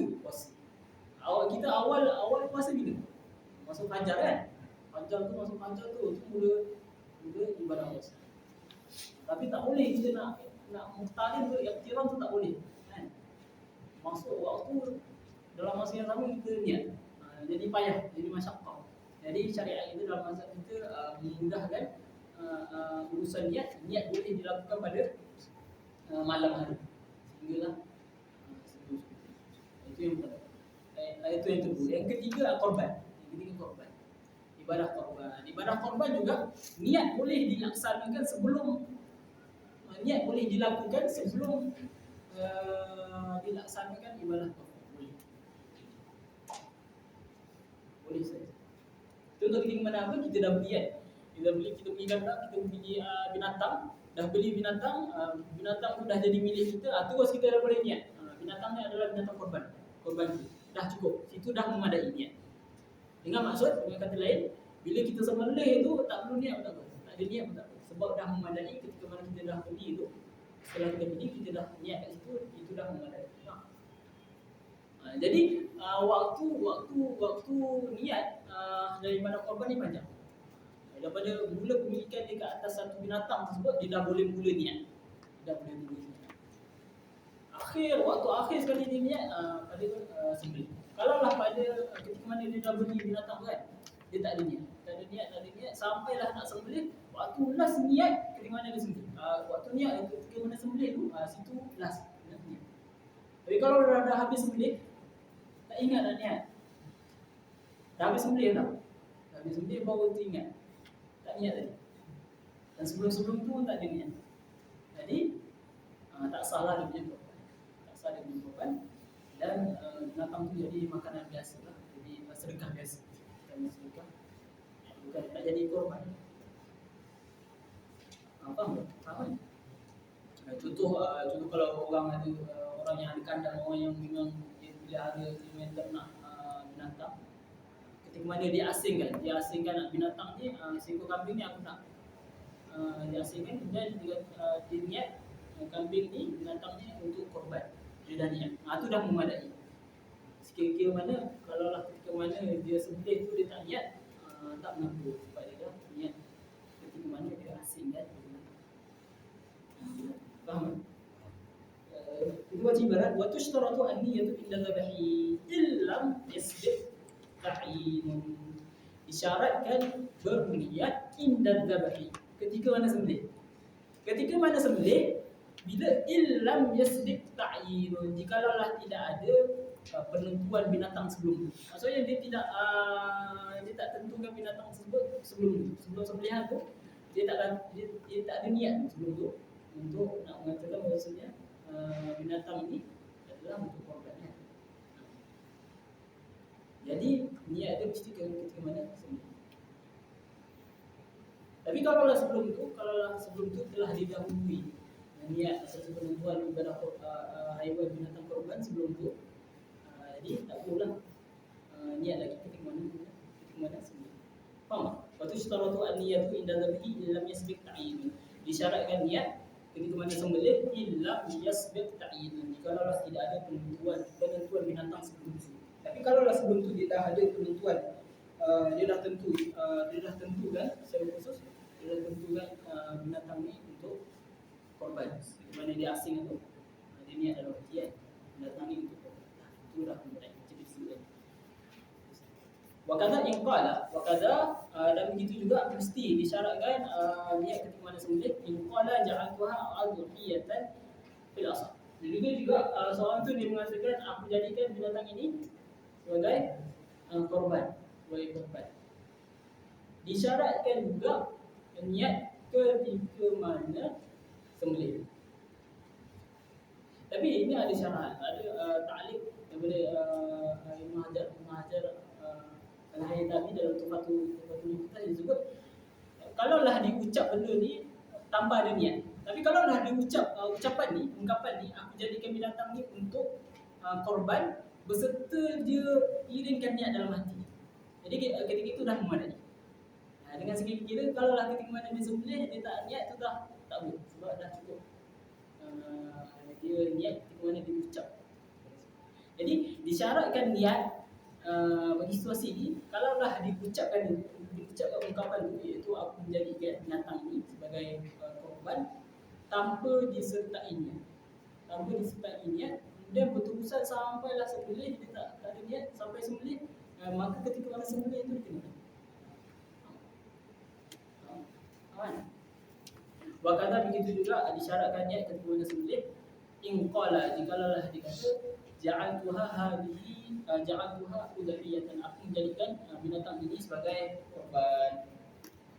Tapi dengan syarat kalau dia tak ada niat. Kalau dia tak ada niat ketika mana dia ungkap perkara tersebut, lafaz. Tapi kalau dia ungkapkan lafaz tersebut, iaitu aku menjadikan binatang ini sebagai udhiyah, korban, dalam masa yang sama dalam hati dia ada niat, itu dah memadai. Ketika mana sembelih tak perlu niat tak? Kan? Sudah ya. Wa in wakkala bidhabahi nawa inda i'fa'il wakil aw dhabhihi. Jadi kalaulah diwakilkan kepada orang lain untuk sembelih, bila dia nak niat, dia niat ketika mana diserahkan binatang itu kepada wakil. Ketika mana dia serahkan binatang itu kepada wakil, binatang ni aku wakilkan kepada kau untuk sembelih. Jadi ketika mana diserahkan binatang tersebut kepada wakil, dia niat ketika itu dah memadai. Dengan makna, dengan kata lain, maksudnya wakil tak perlu lagi nak niat lagi ketika mana sembelih. Kan? Atau dzabahihi, ataupun ketika mana wakil tersebut sembelih.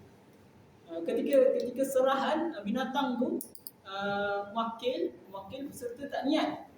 Tapi dia boleh niat ketika mana wakil sembelih. Wakil tengah sembelih, dia tengok kemudian dia niat.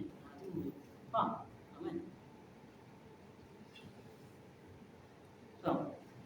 Ulang balik. Mana yang buat wakil?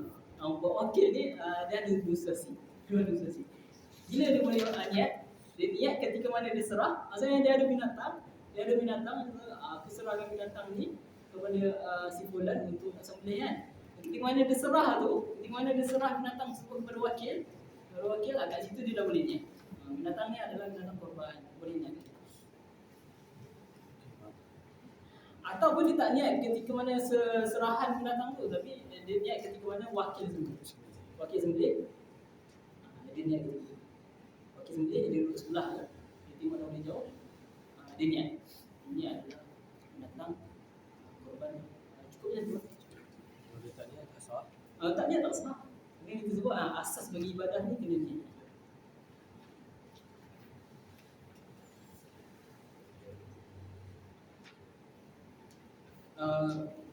Dalam bab wakil ni panjang lah bahasan ni.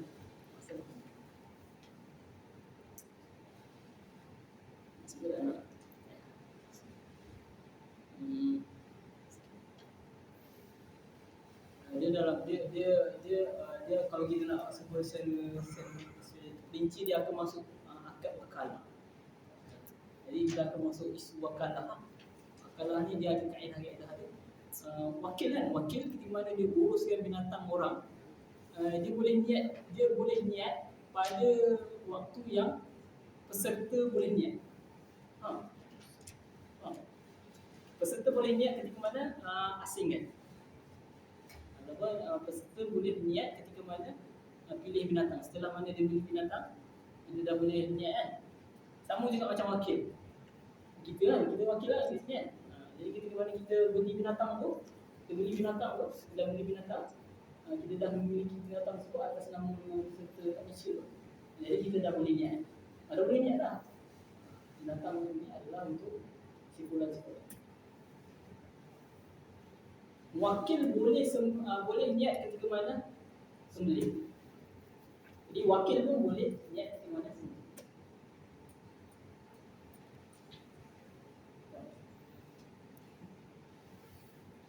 Tapi kalau isu banyaklah. Kalau kaitan dengan korban dengan wakalah ni sangat berkait rapat. Sebab kita sekarang banyak wakil korban luar negara. Jadi korban luar negara ni dia kena ada belajar satu lagi bab. Dia kena belajar bab wakalah. Wakil al-wakil ala al-wakil.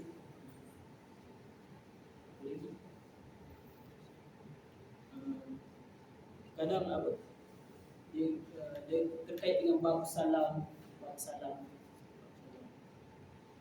Boleh.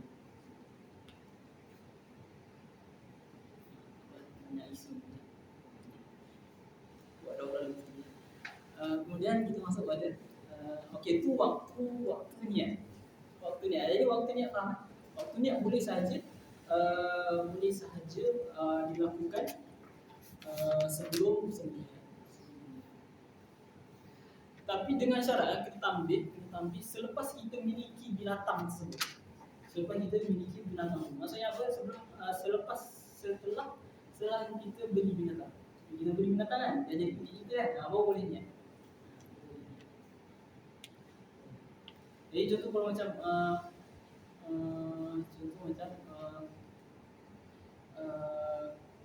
contoh wakil kan? Wakil tak macam wakil. Jadi sebenarnya kalau ikut yang tepatnya macam kita pernah bincang dengan AJK Malaysia, kat Malaysia, orang kat Malaysia tu dia bagi wakil, dia buat akad wakalah untuk uruskan binatang korban dalam keadaan kita belum beli binatang ni. Jadi dia kalau macam tu aku wakilkan kepada kamu untuk uruskan ibadah korban. Dalam waktu yang sama binatang belum beli. Jadi sebenarnya dia wakilkan apa benda? Dia tak ada pemilikan lagi. Dia tak ada binatang tu, tak ada lagi. Jadi sebenarnya akad wakalah tu tak. Jadi wakalah ni dia mesti akad ke atas benda yang dia miliki. Dia miliki ataupun benda tersebut jelas dia miliki. Jadi itu kita dah bincang dengan AJK itu. Akad wakalah mesti berlaku setelah pembelian. Kita beli dulu kan, dia dah bincang itu kan. Kita beli binatang atas nama orang kat Malaysia tu, barulah ketika itu kita minta kita ikut mazhab Syafi'i ni. Kita minta voice ataupun sirah daripada wakil peserta kat Malaysia. Hantar voice sirah wakal. Dah dapat kan? Itu yang nampak rumit, tapi orang mazhab Syafi'i dan muamalat memang rumit. Itu ada standard dia. Pengurusan macam tu. Sebab kalau tak beli lagi binatang, peserta tu tak ada binatang, tak ada. Jadi dia nak wakilkan apa kan? Jadi itu yang kita bincang itu, beli binatang dan kita buat. Kemudian kita masuk bahasa sufinya berkenaan dengan pembahagian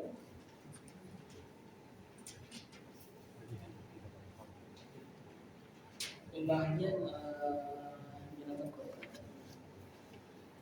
Secara gambaran binatang korban. Tanya apa tak ada? Binatang korban. Jadi ibadah korban ni ada dua. Macam saya ada dua. Korban wajib korban sunat. Korban wajib ni mudah, dia selesai. Daging semua kena sedekah, wajib sedekah kepada fuqara, orang miskin. Yang jadi isunya, yang jadi khilaf ataupun perbezaan agihan adalah pada ibadah korban yang sunat. Jadi dalam korban sunat ni agihan dia ada beberapa cara, ada 3 cara.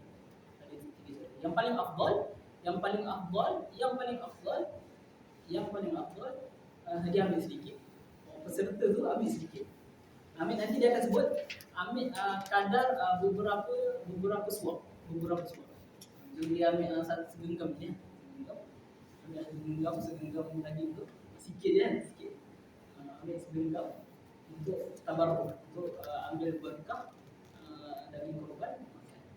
Selebihnya semua bagi dekat fakir miskin. Ini yang paling terbaik. Macam ni. Ambil sikit, yang berbaki, yang keseluruhan yang lain bagi semua dekat fakir miskin. Itu yang paling baik. Yang kedua dia ambil 1/3. Peserta tu ambil 1/3, 1 kaum pada satu pendapat. Ini berlaku khilaf. Yang cara yang kedua ni ada berlaku khilaf. Ambil 1/3, peserta ambil 1/3, kemudian yang baki sedekah dekat fakir miskin. Pendapat yang kedua dalam sesi ataupun cara yang kedua ni, pendapat qadim, peserta ambil separuh, sebahagian lagi sedekah. Itu cara yang kedua. Cara yang ketiga paling kurang afdal dia, yang biasa kita buat. 1/3, peserta ambil 1/3, 1/3 lagi untuk fakir miskin, 1/3 lagi untuk selain miskin. Faham? Itu secara rumusan agihan daging ada 3 cara lah. Tapi yang paling terbaik yang pertama. Kan? Kemudian apa lagi yang terkait dengan binatang ni ataupun daging ni? Antara yang terkait ada isu-isu yang masyhur, yang terkenal lah. Isu apa dia? Isu jual tak boleh. Jual peserta dapat bahagian dia dan dia tak boleh jual. Haram jual. Sama ada binatang tersebut, korban sunat ataupun korban wajib, haram dijual. Tak boleh jual, boleh tak boleh jual. Apa lagi yang tak boleh? Yang tak boleh lagi bagi upah. Kalau ada orang yang tukang sembelih ataupun tukang melapah semua, tak boleh kita ambil daging, kita bagi daripada daging tersebut kita bagi upah kepada al-jazzal, disebut al-jazzal dalam Islam, itu pelapah ataupun orang yang melakukan itu tak boleh. Sebab apa? Sebab dia ada bentuk jual beli juga. Dia apa? I'arah. Ijarah yang tapi dia ada banyak manfaat. Dia termasuk orang juga jual beli manfaat. Maksudnya orang tu dia mengeluarkan usaha, kita bagi daging. Itu kan muqabalah. Muqabalah itu kan bentuk jual beli. Jadi itu yang haram, tak boleh bagi orang yang melapah, orang yang menyembelih tu, kita tak boleh bagi daging korban sebab dia ada bentuk jual beli. Dan Nabi larang. Nabi kata apa hadis dia? Man ba'a jilda adhiyatihi fala udhiyata lahu. Siapa yang menjual daging ataupun kulit, sama juga daging, termasuk daging, siapa yang menjual kulit binatang korban ataupun termasuk daging ini, maka tidak ada ibadah korban bagi. Jadi ini dalil, ini adalah hadis yang menjadi dalil haram bagi menjual binatang korban. Faham? Kemudian apa lagi isu yang berkaitan dengan daging korban ni? Lagi Kak Mawar ni boleh tak bagi daging korban ni kepada non-Muslim? Boleh tak? Hilang. Ada dua pendapat lah. Ada pendapat yang kata boleh, ada pendapat yang kata tak boleh. Yang pendapat yang mengatakan boleh, mereka berdalilkan berdalilkan dengan firman Allah Subhanahu Wa Taala. Tak ingat lah. Apa ayat dia? La yanhakumullahu. Mafhum ayat tu, Allah sebut Allah tidak melarang kamu, Allah tidak melarang kamu daripada berbuat baik kepada orang yang tidak memerangi kamu. Mana yang tidak memerangi? La yanhakumullahu 'anil ladzina yuqatilunakum. Apa jadi?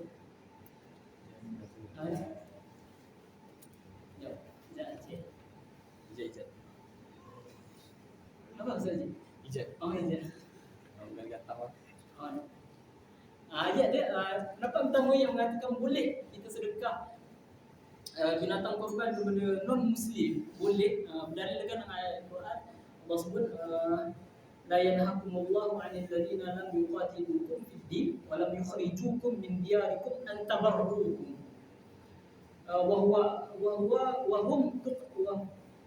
wa tuqsitu ilaihim innallaha yuhibbul muqsitin. Mafhum daripada ayat ni, Allah Subhanahu Wa Taala sebut Allah tidak melarang kepada kamu untuk nak melakukan kebaikan kepada orang yang tidak memerangi kamu ataupun orang yang tidak mengeluarkan kamu daripada tempat ataupun negara.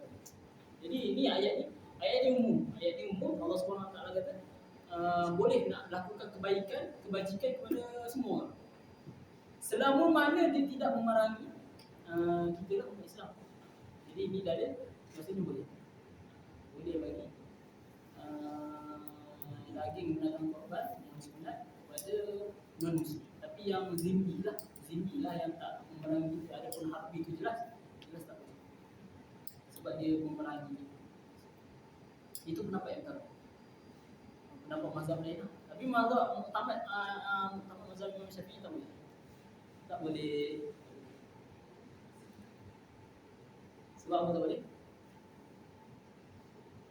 Sebab apa tak boleh?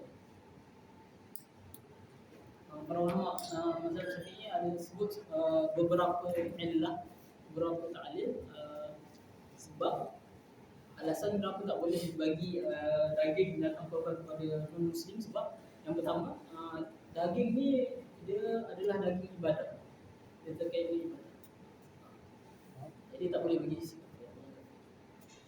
Kemudian disebut dalam kitab-kitab, daging korban ni adalah disebut dalam kitab, bahasa dia ni, dia adalah diyafatullah alal muslimin. Lebih kurang macam tu. Binatang korban ni, daging binatang korban ni, dia adalah satu bentuk jamuan daripada Allah ke atas umat Islam. Itu sebenarnya. Jadi dengan sebab itulah tak boleh nak bagi ke orang kafir. Kemudian apa lagi? Kemudian berdasarkan hadis, ada hadis juga Nabi sebut hadis Arab, wala tusahib illa mu'minan, atau apa, janganlah kamu berteman kecuali dengan orang yang beriman. Kemudian Nabi sebut wala ya'kul ta'amaka illa taqiyyun. Janganlah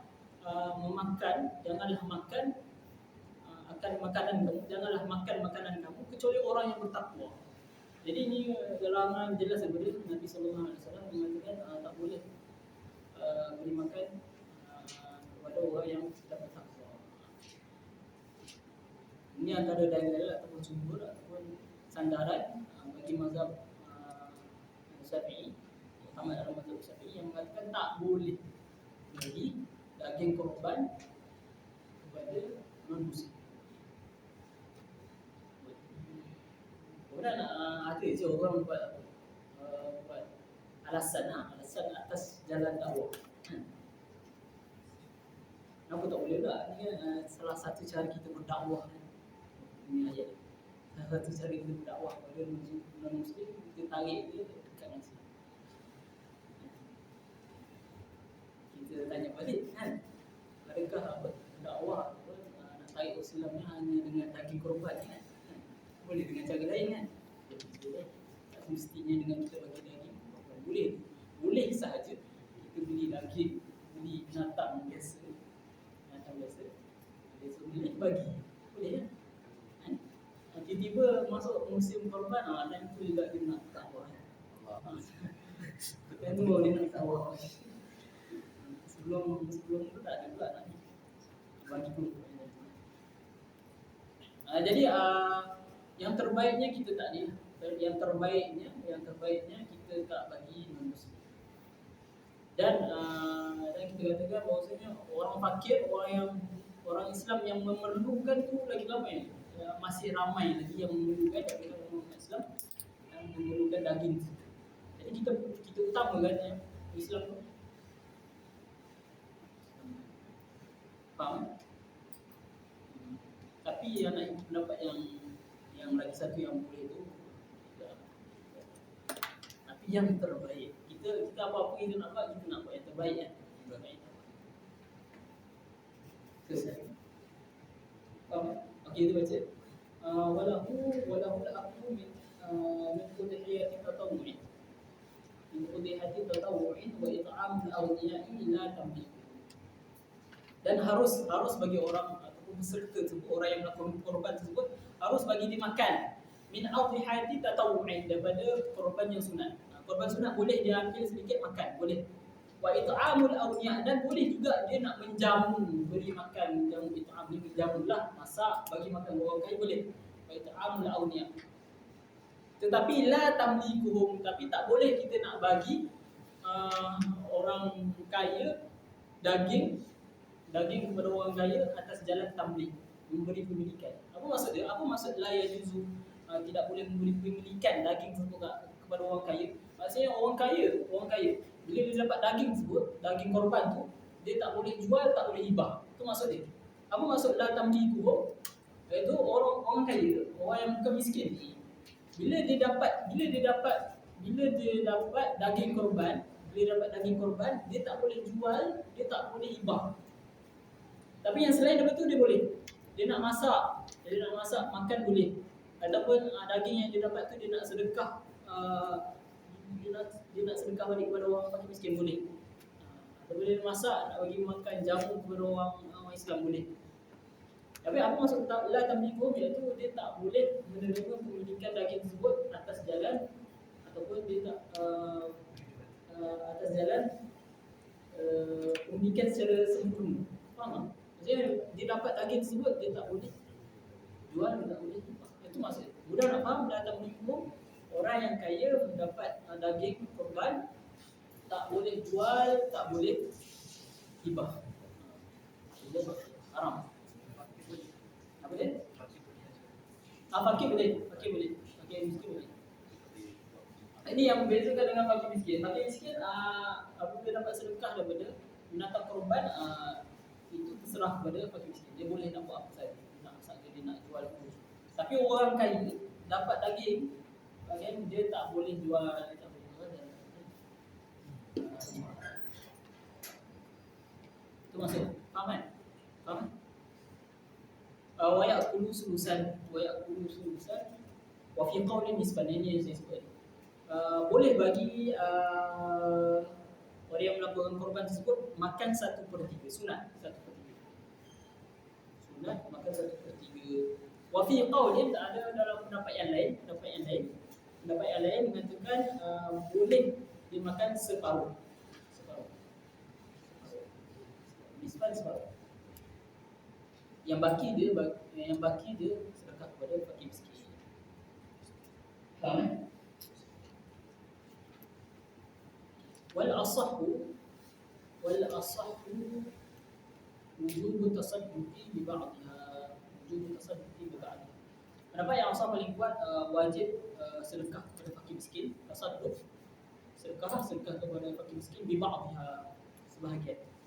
Apa maksud sebahagian? Sebahagian jangan faham separuh. Sebahagian ni walaupun sedikit. Sedikit tu jangan sikit sangat. Sedikit tu, maksud sedikit tu kadar yang mana kita boleh katakan kadar tersebut adalah kadar yang boleh dijadikan sedekah. Faham kan? Ulama muasirah, ulama moden zaman sekarang, ulama yang mutaakhidin, dia kata paling kurang bibadhiha tu walau juz'an yasiran, walaupun sedikit, paling kurang setengah kilo dikatakan setengah kilo. Dan sebagai ulama muasir, sebagai ulama moden kata 1 kilo, paling kurang 1 kilo. Jadi kalau lah dibagi segenggam ni, bagi fakir miskin segenggam, yang ambil segenggam bagi kat fakir miskin. Orang tak bagi benda tu sedekah kan, sikit sangat orang tak bagi benda tu sedekah. Jadi wal asahu, pendapat yang paling kuat, wajib sedekah daging korban tersebut kepada fakir miskin dengan kadar yang boleh dinamakan kadar tersebut sebagai sedekah. Faham? Kita dah sebut tadi, sebagai ulama muasirah menafsirkan ataupun mengatakan bahawasanya paling kurang setengah kilo ataupun sekilo. Itu yang wajib.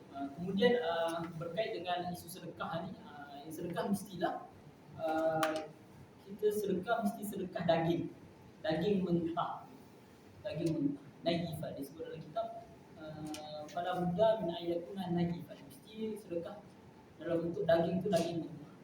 Tak boleh kita daging tersebut kita masak kita bagi kat fakir miskin, tak memadai. Ataupun kita bagi daging tersebut dalam keadaan dah kering, kita panaskan kering kan, kemudian bagi yang tu pun tak memadai. Ataupun kita tak bagi daging, kita bagi hati, kita bagi limpa, kita bagi kulit saja, itu pun tak memadai. Wajib sedekah kat sini yang dimaksudkan adalah wajib sedekah daging yang mentah, ya.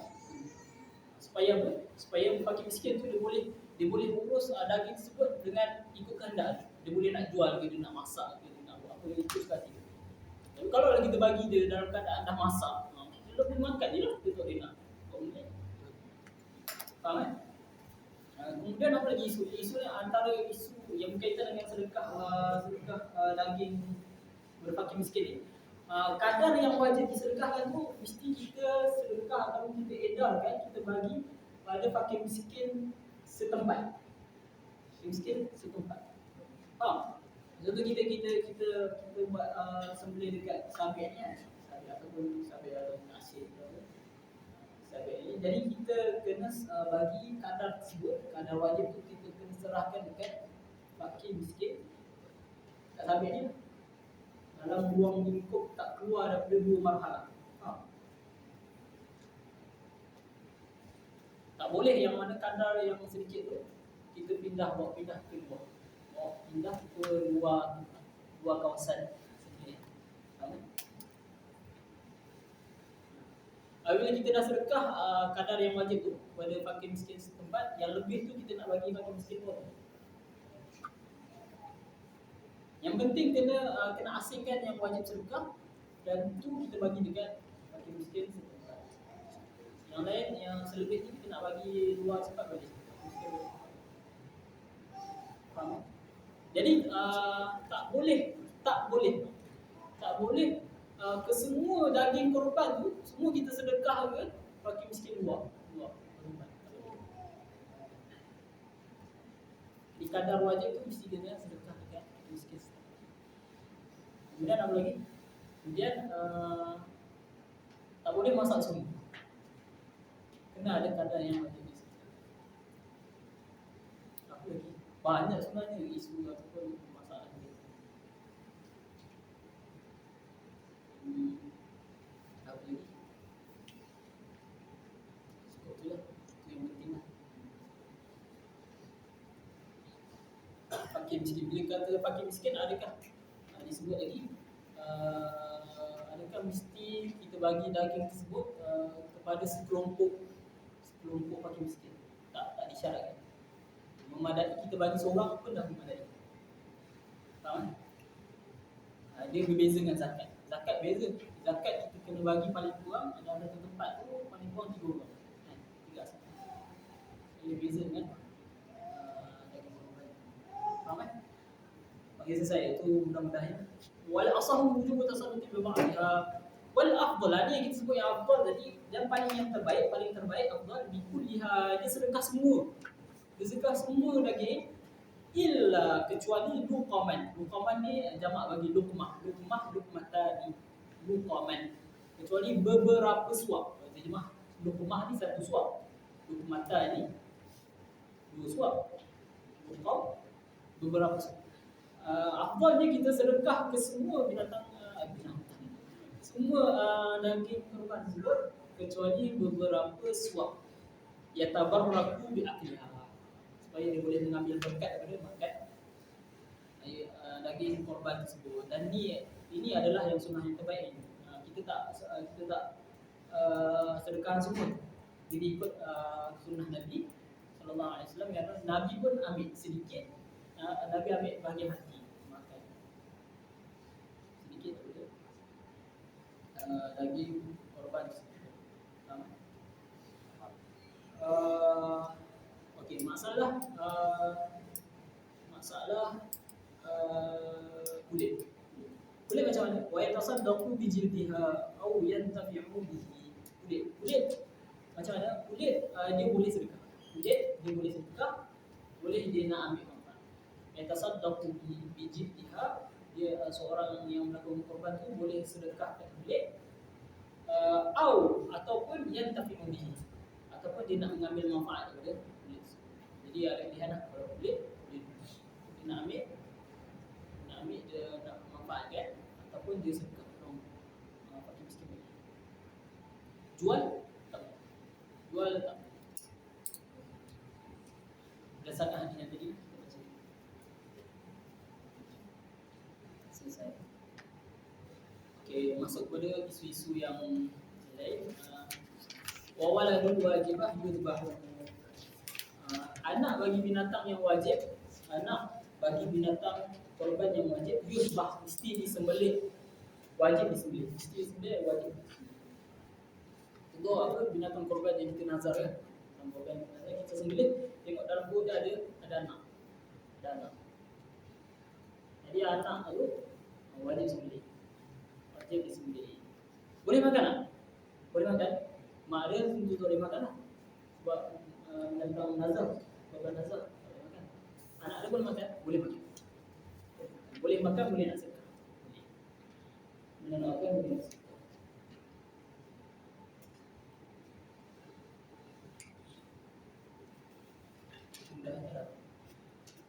Sebab mungkin ada timbul soalan ke, kalau anak bagi binatang yang wajib ni tak boleh nak makan juga. Kita katakan boleh. Anak bagi binatang yang wajib korban wajib. Anak ada yang ada dalam perut, kita sembelih, ternyata dalam perut ada anak. Jadi anak tu kita sembelih, boleh makan. Keseluruhannya boleh, dan ataupun kita nak walahu tu dia sebut walahu kullihi, harus bagi orang yang melakukan korban tersebut makan anak dia tu, makan anak sembelihan wajib tu, dia makan semuanya boleh dia makan keseluruhannya, boleh.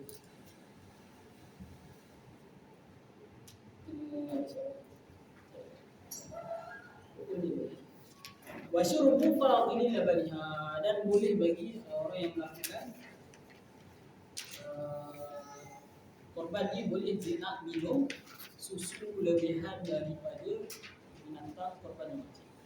Korban yang wajib kan ada susu lebihan daripada binatang tersebut. Susu tu boleh nak minum tak? Boleh nak minum. Tapi disebut ma'al karamah, bagi makruh. Sebab apa makruh?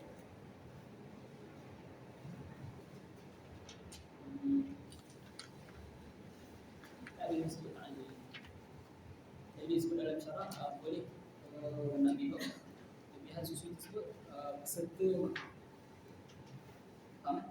Tahu itu secara umumnya, secara asalnya harus nak makan binatang anak bagi binatang wajib. Binatang korban yang wajib boleh. Susu lebihan daripada binatang korban yang wajib tu boleh nak.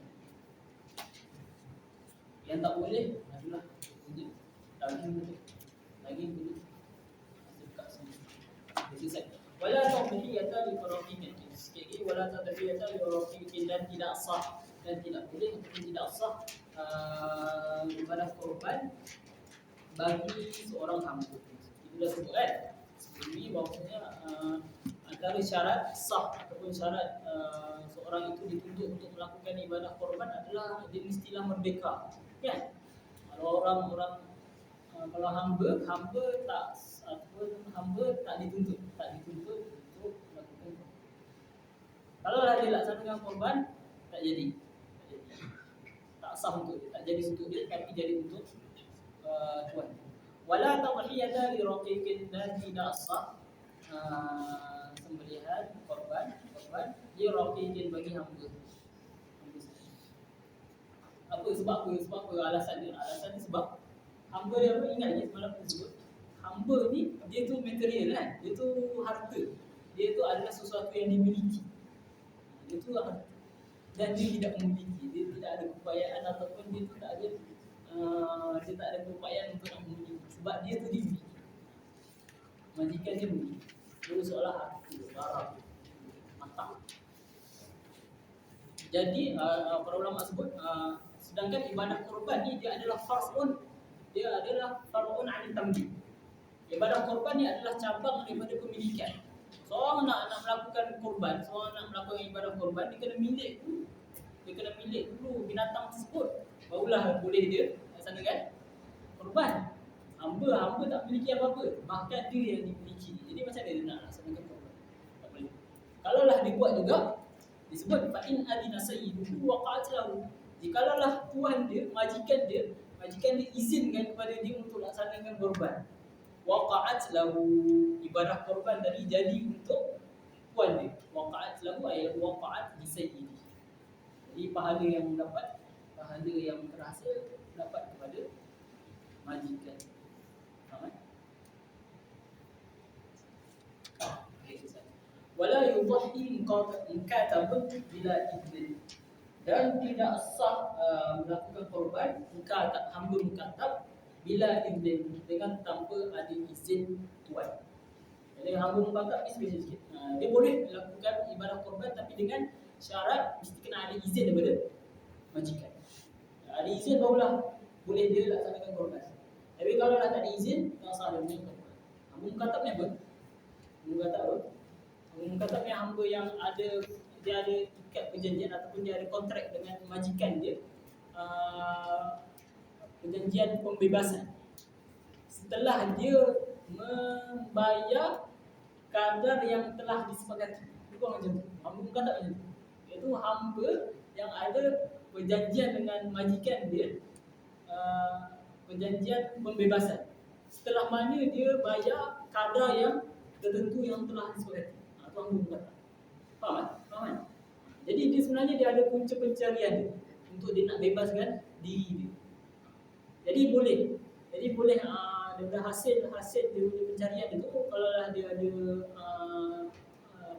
harta yang dia ada cukup untuk dia nak buat paling kurang satu bahagian ataupun seekor kambing, boleh dia nak buat ibadah korban. Tapi dengan syarat, dengan izin tuan dia, majikan dia. Sebab apa? Sebab dia masih lagi terikat dengan tuan tu, masih lagi terikat dengan majikan dia. Jadi apa-apa pengurusan dia, apa-apa dia punya tasarruf perlu kepada izin majikan. Jadi hamba mukatab, hamba di majak ada hamba kin kan, ada hamba kin ni hamba yang sepenuhnya hamba lah. Ada hamba mukatab, ada hamba mudabbar, ada hamba lagi kata mudabbar. Kin lagi apa? Hamba apa? Tahun 3 tahun 4 ada. Semua dah pandai. Jadi banyak ada 5 jenis. Untuk ada yang cari. Ada. Wala yudahi lagi mana? Wala yudahi mukadabun billahi. Okey, saya. Masuk pada wala tadhiyata 'anil ghairi bi ghairi idnihi, dan tidak boleh melakukan ibadah korban untuk orang lain, bagi pihak lain, bi ghairi idnihi, tanpa ada izin orang tersebut. Tak boleh. Sebab apa? Konsepnya alasan ni mudah je. Apa? Korban ni adalah sifat dia macam tu. Korban adalah ibadah. Ibadah perlu kepada niat. Jadi tak boleh kita nak melakukan ibadah untuk orang lain tanpa pengetahuan dia. Kan? Tanpa pengetahuan dia, sebab ibadah korban ni perlu pada niat. Perlu pada niat. Jadi kalau kita buat ibadah korban untuk orang lain tanpa ada keizinan daripada dia, jadi seolah ibadah tersebut tak ada niat. Tak ada niat. Jadi tak sah lah, tak sah demi ibadah korban. Jadi perlu kalau kita nak buat untuk orang lain perlu pada izin. Kalau dah ada izin, izin tu mewakili niat. Izin tu adalah jadi bimanzilati niyyatihi. Jadi keizinan dia tu mewakili niat. Jadi niat orang tersebut beri tu konsep dia. Jadi dia kena kait itu. Sebab apa tak boleh? Sebab tak boleh buat lakukan ibadah korban untuk orang lain tanpa ada izin, sebab ibadah korban ni adalah ibadah. Ibadah perlu berniat. Bila ibadah tu tak ada niat tak sah. Jadi perlu kepada izin. Bila izin bila ada izin tu mewakili niat. Mewakili niat dia barulah sah. Faham kan? Walau tak dihata anil ghairi bi ghairi idnihi. Jadi tak boleh lah kita nak buat surprise apa kan. Jadi atau ni aku nak buat untuk semalam cuma hari ni kan. Tadi aku dah sembelih untung satu. Dah semula surprise. Atau member tu buat terkejut. Wala tatihata anil ghairi bi ghairi idnihi wala an mayyitin illa musibnya. Dan juga tidak boleh melakukan ibadah korban untuk si mati. Orang yang dah mati tak boleh kita nak laksanakan ibadah korban untuk dia illam yusibihi. Jikalau dia tidak berwasiat. Jikalau dia tidak berwasiat untuk melakukan ibadah korban. Kalau ada wasiat boleh. Kalau ada wasiat boleh. Konsep dia sama juga macam ni. Perlu ada izin. Korban ni adalah ibadah perlu ada izin. Kalau dia tak tinggal dengan wasiat, seolah-olah dia tak ada keizinan daripada. Kalau ada wasiat, dia bagi wasiat, maksudnya lepas mati dia laksanakan korban itu. Itu adalah wasiat. Jadi wasiat dia seolah-olah mewakili izin. Izin tu adalah mewakili niat. Itu konsep dia mudah macam tu. Wala an mayyitin illa musibiha, dan tidak boleh melakukan ibadah korban untuk orang yang telah mati kalaulah dia tidak memberi wasiat. Kalau dah beri wasiat, tengok keadaan. Dia tinggalkan harta peninggalan ataupun tidak. Kalaulah dia tinggalkan harta peninggalan, dia tinggalkan harta untuk dilaksanakan ibadah korban untuk dia, ketika itu ahli waris wajib laksanakan ibadah korban untuk dia. Kalau dia tak tinggalkan harta, sunat bagi ahli waris untuk tak ada wasiat. Tapi ada pendapat yang mengatakan boleh. Kalau tak ada wasiat pun boleh. Ada pendapat, dan pendapat ni juga pendapat yang tak pasti pendapat ni kuat atau tidak. Tapi ada pendapat dalam mazhab Syafi'i yang mengatakan bahawasanya boleh bagi nak melakukan ibadah korban bagi si mati. Boleh. Walaupun tidak ada wasiat.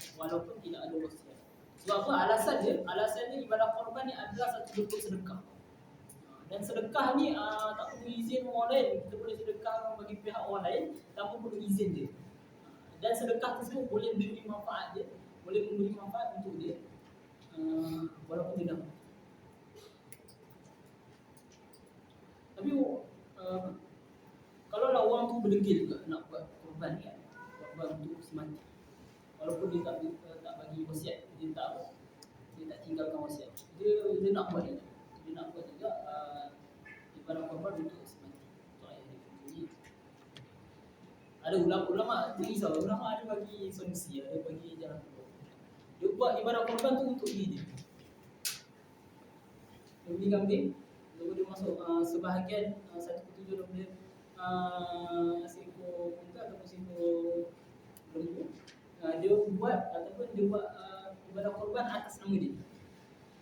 Ketika mana dia sedekah, pahala sedekah tu ada niat kongsi kepada si mati. Selesai. Ini sepakat para ulama mengatakan ada dua situasi, dua keadaan pahala sampai tanpa ada khilaf.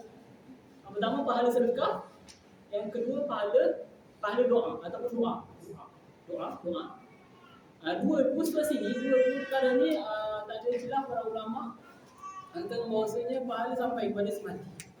Adapun yang lain tu macam tahlil ke, macam zikir biasa untuk kita nak niat sampai kepada si mati tu ada khilaf. Sebagai ulama kata tak sampai, ada sebagai ulama kata sampai. Tapi dalam isu sedekah ataupun apa disebut Doa kan, doa untuk si mati sampai. Dia tak ada khilaf dalam mazhab Syafi'i. Tak ada khilaf sampai. Jadi mudahnya itulah.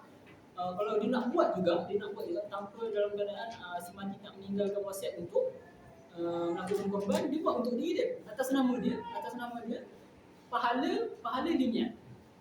Pahala daripada korban ni berkongsi ataupun sampaikan niat lah.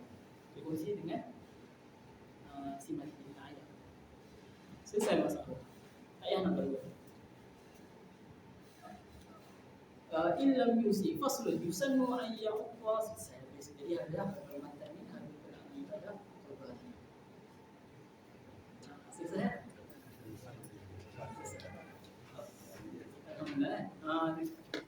Cuma dalam matan minhaj ni sebahagian je. Tak disebutkan semua masalah korban.